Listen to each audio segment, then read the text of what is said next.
Welcome to our coffee lecture, How to Choose a Creative Commons license for your publication. My name is Andrea Moritz and I am a member of the team e-publishing at ETH Library. Today, I would like to give you a short introduction on Creative Commons licenses and the pros and cons of the most frequently chosen licenses here at ETH. Additionally, we are looking at the most important things you need to consider when you are licensing your own content with a Creative Commons license. Creative Commons licenses, or short CC licenses, give everyone from individual creators to large institutions a standardized way to grant the public permission to use their creative work under copyright law. Creative Commons legal tools were designed to be both legally robust and easy to use. They consist of three layers: the legal code of the license, the human readable deed for everyone, and machine readable license information. From the user's perspective, the presence of a Creative Commons license on a copyrighted work answers the question, what can I do with this work? CC licenses were initially released in 2002 by Creative Commons, a US nonprofit corporation, and they play an important role in facilitating open access publishing for a long time. Why is that? Because open access means more than just free reading access. It aims to make scholarly literature freely accessible and reusable for everyone. Open access literature is digital, online, free of charge, and free of most copyright and licensing restrictions. CC licenses provide a legal framework for giving users the ability to copy, use, distribute, transmit, and display the work publicly, and to make and distribute derivative works in any digital medium for any responsible purpose, subject to proper attribution.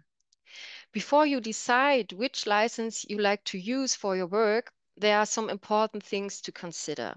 First, the licenses are irrevocable. And second, you should control the copyright in the work to which you assign the license. For example, if you have used other works from third parties, you may be restricted in your choice of licenses. Creative Commons provides a range of licenses, each of which grants different rights to use the materials licensed under them. Basically, there are 4 different license modules, which you can combine according to a modular principle to create the 6 different licenses you could see on the picture on the right. What do these modules mean? BY stands for credit must be given to the creator. SA stands for adaptations made must be shared under the same terms as the original.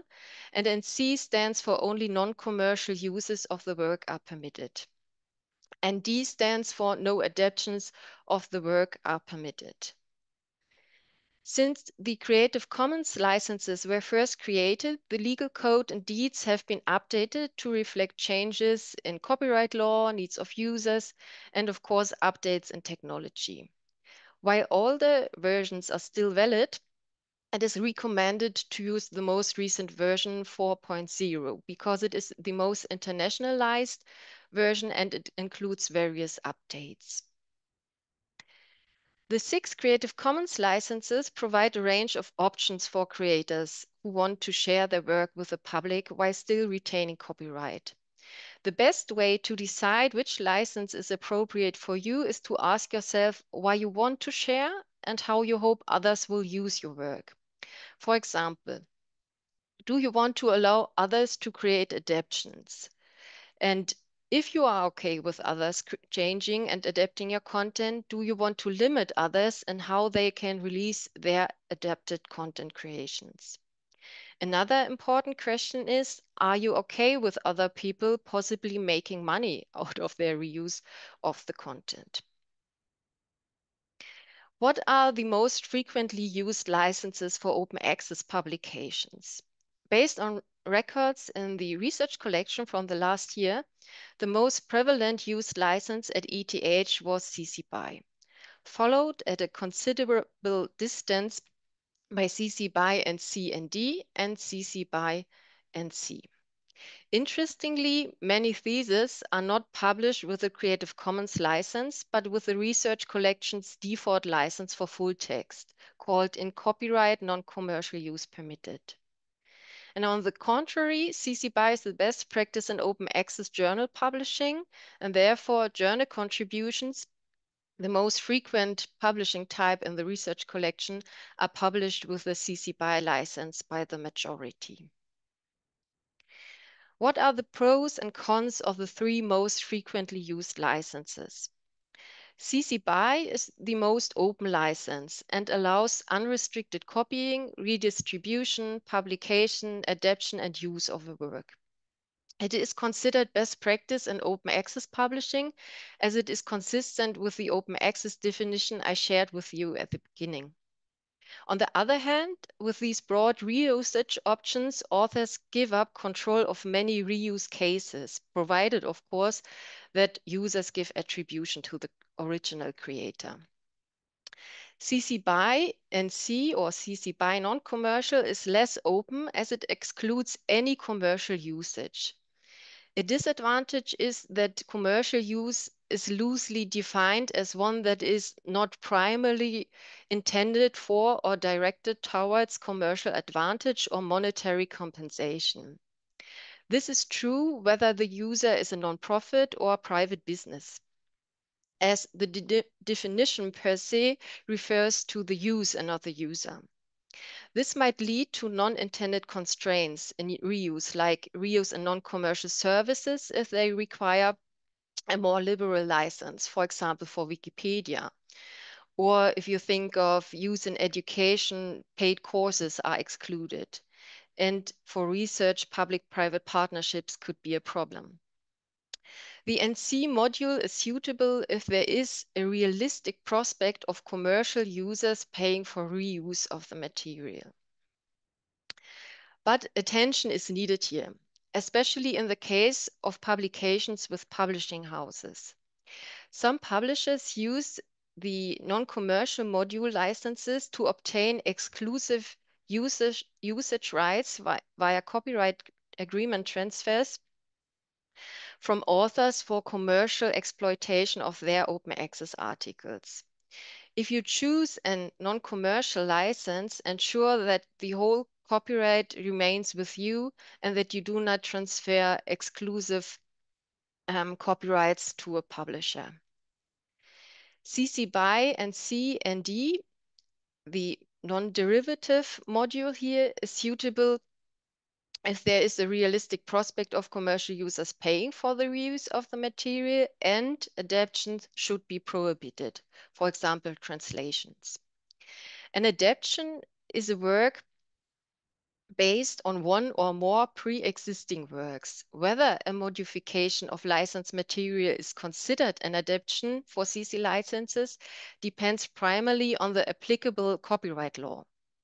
However, translating a work, for example, from one language to another is generally considered as an adaptation. In general, a modification rises to the level of an adaptation under copyright law when the modified work is based on the prior work but manifests sufficient new creativity to be copyrightable. As you have seen, adding additional modules like NC and ND increase the legal uncertainty for both creators and users alike.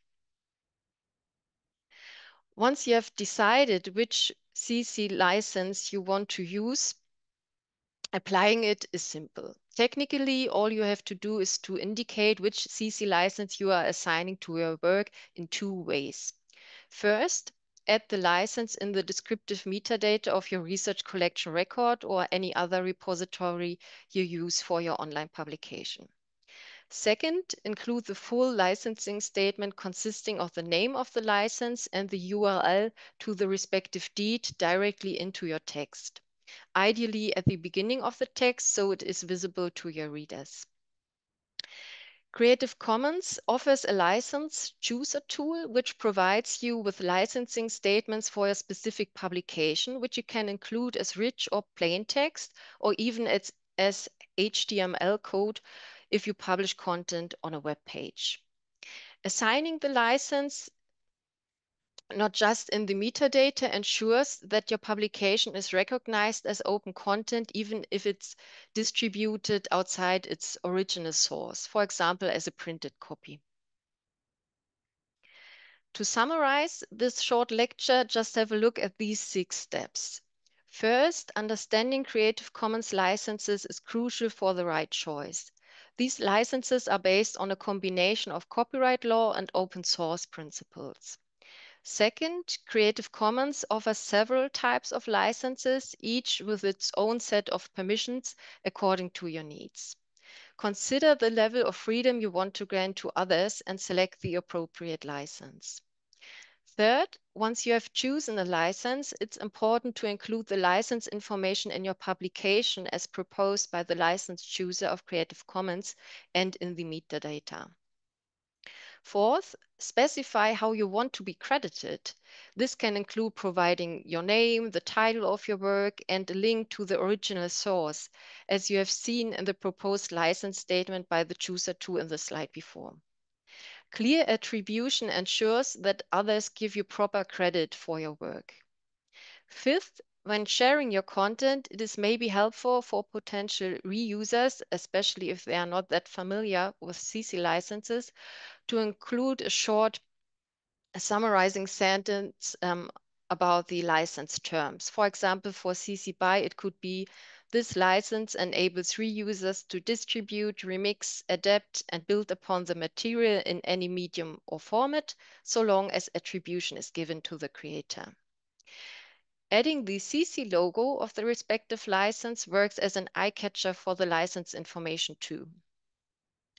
And finally, sixth, keep an eye on how your content is being used and enforce the license term if necessary. If someone is using your work in a way that violates the license, you have the right to take appropriate action.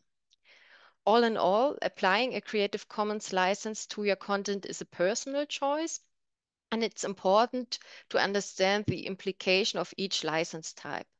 By doing so, you can protect your work while fostering a culture of collaboration and sharing. This was it from my side for today. Our lecture next week is Search for Historical Images in our new EPIX image archive.